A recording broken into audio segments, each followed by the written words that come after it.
네, 오늘 오후 기준 신규 확진자는 광주 2명, 전남 11명 등 모두 13명입니다.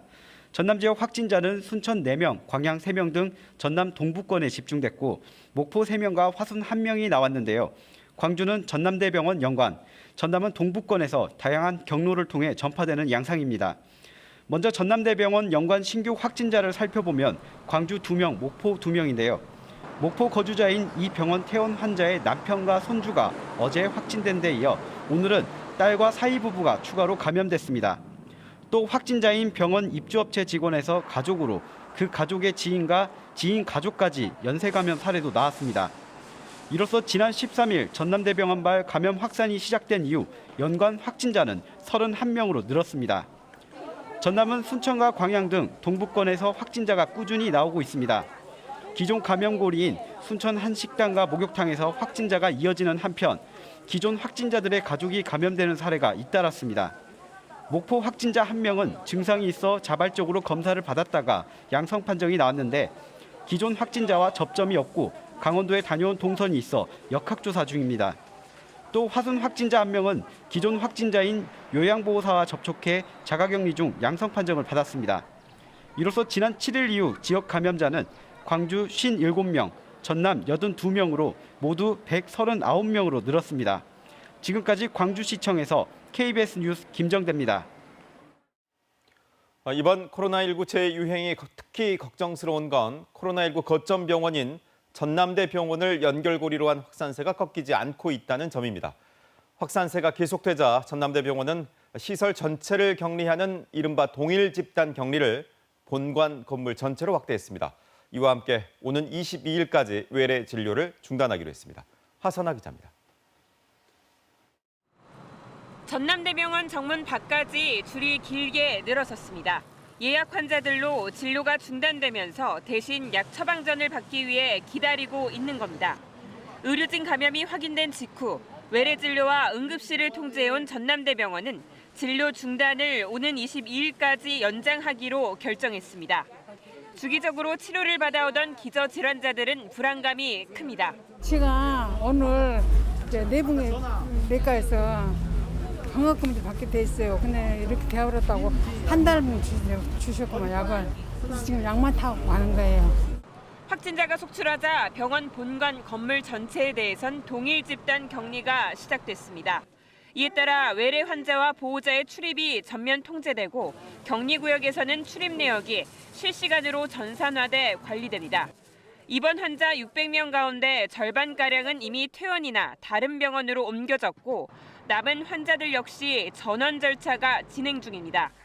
진료 중단에 따라 응급 환자는 조선대병원과 광주 기독병원 등에 분산 배치하고 있지만 진료 중단이 길어지면 장기 중증 환자의 치료 공백도 우려됩니다.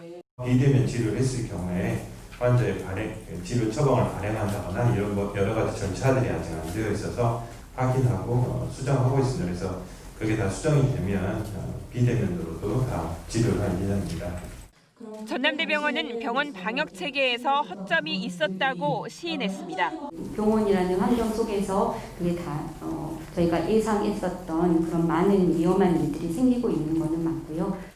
사상 초유의 대형 병원 동일 집단 격리에다 진료마저 중단되면서 당분간 혼란은 계속될 전망입니다. KBS 뉴스 하선아입니다.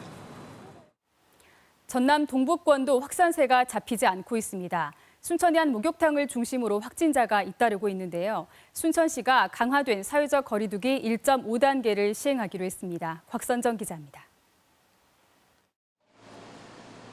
지난 8월 서울발 코로나19가 확산하면서 열흘 만에 60명이 넘는 확진자가 나왔던 순천.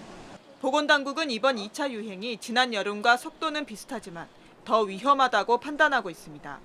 감염 경로가 예측 가능했던 지난번과 달리 감염 경로를 알 수 없는 산발적 감염이 이어지고 있기 때문입니다. 더욱이 순천의 한 목욕탕을 방문한 부부가 잇따라 확진 판정을 받으면서 보건당국은 목욕탕 방문자 검사 대상을 지난 7일부터 13일까지로 대폭 확대했습니다. 동부권 대학가도 비상입니다. 순천대와 한려대, 청암대에서도 잇따라 소속 학생이 확진 판정을 받아 비대면 수업에 들어간 상태입니다. 순천시는 현재 시행하고 있는 사회적 거리두기 1.5단계를 강화하기로 했습니다. 결혼식장과 장례식장을 제외한 PC방과 학원, 영화관 등 일반 관리시설에서도 음식물 섭취가 금지됩니다. 국공립시설 인원 제한도 기존 50%에서 30%로 강화하고 100인 이상 모임이나 행사를 금지하는 등 사실상 2단계에 준하는 수준입니다. 또 감염고리 차단을 위해 생활권이 겹치는 광양시와 공동 방역 방안을 논의하기로 했습니다. 전라남도와 전남 동부권 3개 도시가 역학조사에 공동으로 대응해 감염 경로를 찾아내고 동선과 접촉자를 신속히 파악하여 감염원 차단에 총력을 다하겠습니다. 김영록 전남도지사도 순천과 광양의 경우 사회적 거리두기 2단계를 검토해야 하는 절박한 상황이라며 방역 수칙을 철저하게 지켜줄 것을 호소했습니다. KBS 뉴스 곽선정입니다. 전남대병원발 확산세가 이어지고 있는 광주시도 사회적 거리두기를 1.5단계로 올리기로 했습니다. 1단계로 완화된 지 한 달여 만인데요. 격상의 배경과 주요 내용 최송현 기자가 정리했습니다. 광주에서만 어제 하루 18명의 확진자가 나왔습니다. 하루 확진자가 10명을 넘어선 것은 지난 9월 8일 이후 69일 만입니다. 결국 광주시가 모레 0시부터 사회적 거리두기를 1.5단계로 높이기로 했습니다. 최근 일주일 하루 평균 확진자는 평균 7명으로 거리두기 강화 기준에는 못 미치지만 감염 확산 우려가 크다고 판단했습니다. 거점 병원인 전남대병원 관련 확진자가 크게 늘어나고 있고 감염 대상도 다방면으로 늘고 있어 단계 격상 여부를 단순히 숫자로만 판단할 문제는 아닙니다. 가장 핵심은 다중이용시설 인원 제한입니다. 유흥시설 등 중점관리시설의 경우 지난 16일부터 방역수칙이 강화돼 사실상 큰 변화는 없지만 노래연습장 방역수칙이 강화됐습니다. 일반 관리시설인 결혼식장과 장례식장, 목욕장업은 물론 학원과 영화관, 공연장과 PC방, 독서실과 스터디 카페의 경우 인원과 좌석 이용이 제한됩니다. 집회 시위와 대규모 콘서트 등의 행사는 100명 이상 모일 수 없습니다. 또 종교 활동은 정규 예배 등 좌석수를 50%만 운영하고 모임과 식사가 금지됩니다. 공공시설도 50%만 운영을 해야 하고 밀집도가 높은 콜센터는 근무자 간 거리두기가 강화됩니다. 일선 학교에서는 학생 밀집도를 3분의 2로 낮춰야 합니다.